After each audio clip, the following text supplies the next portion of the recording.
I'm coming.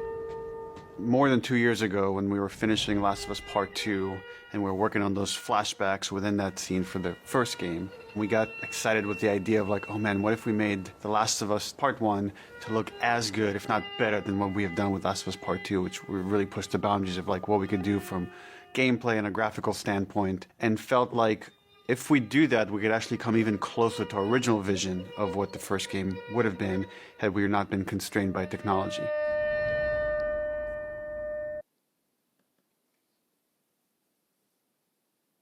Okay, labi. The original creative vision of The Last of Us, I think in a lot of ways was larger than what the PlayStation 3 was capable of. The tech of the PS5, it's like an open box of tools and goodies that we can play from and draw from. The 4K, HDR, improved haptics, 60 frames, help us to reimagine The Last of Us. It gave us opportunities to rebuild our characters at the highest fidelity. Not only are the characters more detailed, I mean down to the irises and the pupil depth. You know, you fall into the eyes of the characters.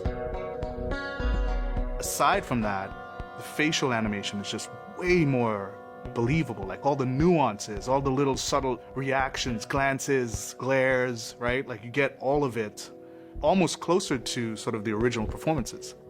So no matter what, you stick to me like glue. Like glue. Like glue. Got it. Good, good. We are able now to not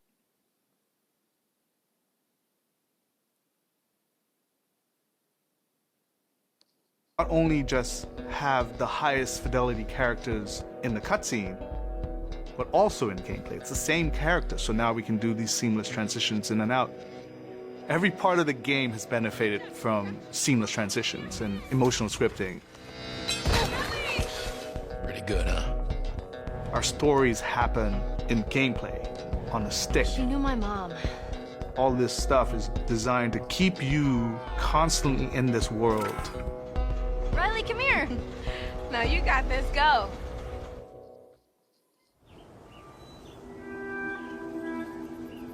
One of the things that the PlayStation 5 is really enabling is that we're able to have a density of physics objects in a scene that we could never do before. Like, this has always been the dream, is to have this number of bumpables, chippables, breakables, destructible objects in a scene. It just makes the world feel rich, makes it feel lived in. Materials can have the properties that you'd expect. The turret truck in Pittsburgh, when it's firing at you and it's just ripping apart the concrete and sending objects flying left and right. Seeing things break, like there's fear, there's a real fear that it invokes. And it's giving us a much more dynamic range of gameplay to play with. Around him! Our AI tech has just increased incredibly. What we were building the basis off of was The Last of Us Part 2's AI. And it has sophisticated systems for things like the fundamental knowledge model of how these NPCs perceive and understand what the player is much more sophisticated. Now how the enemies are communicating with each other, how they're chasing you, how they're flanking you, how intense that fight feels, it's so much more rewarding coming out of it from the other side.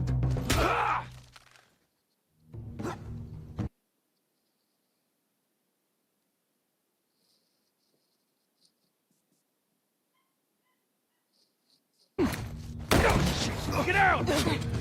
One of the other big AI improvements is the buddies. The buddies technology that we developed for The Last of Us Part 2 has this very sophisticated understanding of like, okay, this is where the enemies can see their exposure. We not only have exposure, we have future exposure. So buddies can know, okay, that enemy is walking forward and they're about to round this corner. So in 3 seconds, that corner is going to be exposed. So I'd better move now to avoid this enemy seeing me. This really lets the buddies make very complex decisions and maintain that feeling of stealth much more believably. Another big enhancement to the gameplay is that we have this technology called motion matching. Motion matching is this technology that's basically using logic that tries to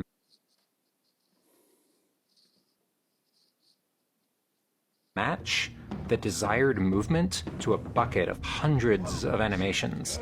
A mocapped actor has gone in and run this whole gauntlet of movements to get a really full set of all the different ways a person can move. And then it's basically every frame trying to find the best matching animation that fits the path of where the character is going to go. And this motion model just gives this really seamless sense of transition. The player's movement is just a lot cleaner. It's this really smooth, organic movement through the space. First, we just had to build that core experience. And then beyond that, we wanted to add several features that fans have been asking for. For example, we now have a permadeath mode. Along that, we've added a brand new speedrun mode, so players can time themselves. There's a whole community of gamers that just want to see how fast they can play through this game.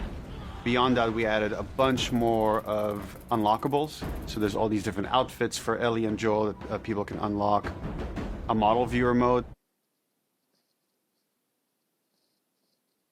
so people could really appreciate the details. We added award-winning accessibility features. Every single accessibility option that we offer, that's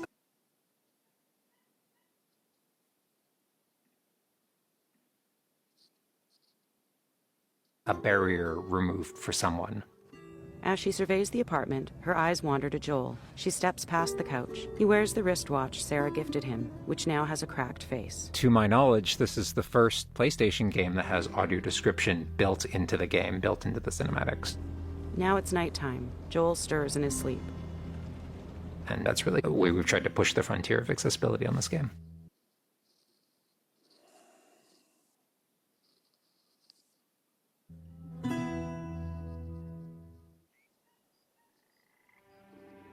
So much of the identity of The Last of Us is the world. We revamped completely the art direction. You know, everything from these expansive vistas that not only are they beautiful, but you feel the environments. You feel the environments in a much more visceral way. The rooftops overlooking the Capitol building, for example, like just the breath of fresh air when you go up there and you just like, you feel that sort of release in tension.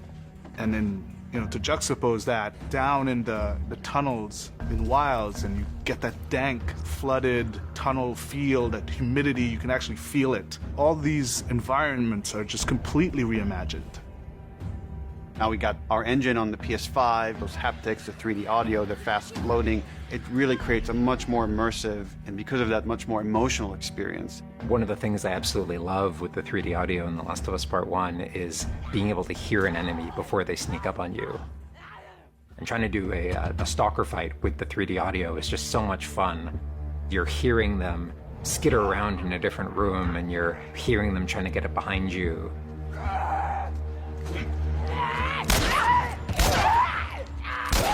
Having that two-part reaction of like hearing, turning, seeing, reacting, it just really heightens that sense of just being grounded. You are in this character, you are in this world.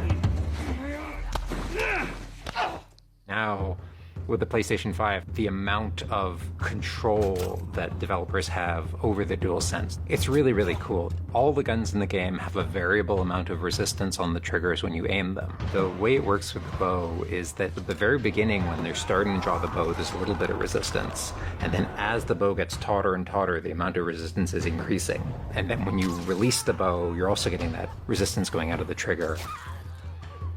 When you are aiming and firing the shotgun, you're going to get a haptic vibration on the shot. And then what I think is one of the ways that the DualSense really advances things is you're going to get a haptic vibration on the pump of the shotgun. And what's much more sophisticated about that on the DualSense is that in effect has a little like speaker in it. And it's playing an audio file that comes through in the vibrations. And those two beats is what you're going to feel on the controller. Looks like a good spot. This also ties in to the new workbench animations. So if you're seeing Joel taking apart a gun or screwing something in or putting a new stock on a gun, that moment where he's like jamming that on, you're going to get that haptic feedback on that.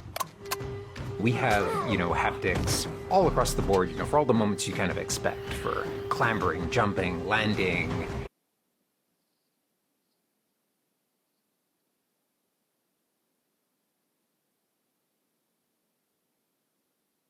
To me, that's the essence of The Last of Us. It's the high tension moments, it's the low tension moments, it's all of it feeling grounded. It's you're feeling immersed in this world. It's all about bringing you along with that story in as many ways as we can. And that's what the new technology on the PlayStation 5 is allowing.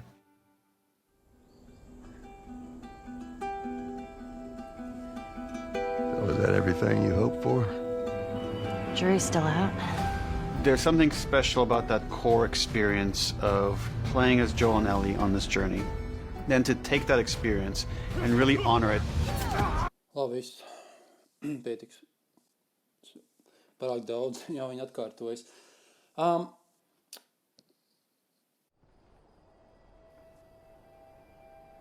Vizuāli, jā, tiešām vizuāli spēle izstāsta, tiešām krietni labāk, stipri labāk, jā.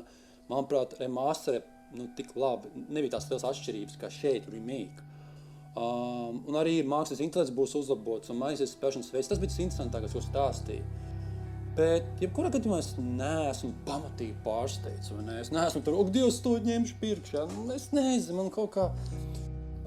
jā, man liekas, tas sajūta, tas ir tas pats The Last of Us, jā, tas pats The Last of Us, ko mēs esam spēlējuši, bet tikai, krietni uzlabotāks. Lieku man ir PlayStation 3 disks, un es pat nezinu, jā. Es nezinu, vai es gribētu pirkt par pilnu cenu 70 eiro, diezin vai. Bet... ja tu nekad neesi spēlējis The Last of Us, un tā ir tāda uzlabota versija, kas būs tiešām vizuāli krietni uzlabota, mākslinieks intelekts būs uzlabots, jā, un tas, man liekas, arī lielā mērā visi, kas saprat. Pārējais, ko tu stāstīji, jā, tas ir mārketings, vispārējais, bet ir lietas tiešām piestrādātas, un kā Nils Drakmans apgalvoja, būs lietas, kas vēl labāk nekā The Last of Us Part 2, jo tehnoloģijas attīstās un tā joprojām. Bet, jā, tas man atgādina to pašu Avatar filmu, jā. Pirmo daļu daudz jau nostājās, neko tā nebija redzējuši, tik vizuāli laba filma, tāda efekti, jā, tāda grafika. Un tad kāpēc tik ilgi otrā daļa kavējās? Balstoties uz Cameronu, jā, sa filmas direktors un viņa komandu, vienkārši nebija pieejams tādas tehnoloģijas, varētu spēt attainot perfekti zemūdens pasauli. Un tā ir pagāja gada, un tā ir iespējams to izdarīt, jo Avatars iznāks jau šogad otrā daļa. Un līdzīgi ir šeit, bet vienmēr būs ierobežojumi, jā, tāpēc tas mazāk, tas neko neizsaka. Bet jā, tu neesi nekad spēlēts The Last of Us, un tu dabū PlayStation 5, jā, tas spēle ir vienkārši, jā, must have, kā saka angliski. Bet visā visumā, es nezinu, trailers varēja būt īsāks, es jau bišķiņ jau sāku jau garlaikot. Pašu svarīgāko un interesantāko viņi parādīja pašā sākumā, pirmās 3-4 minūtēs. Tā jā, tā bija mana reakcija. Paldies, ka skatījies, un tiekamies nākamreiz. Tā!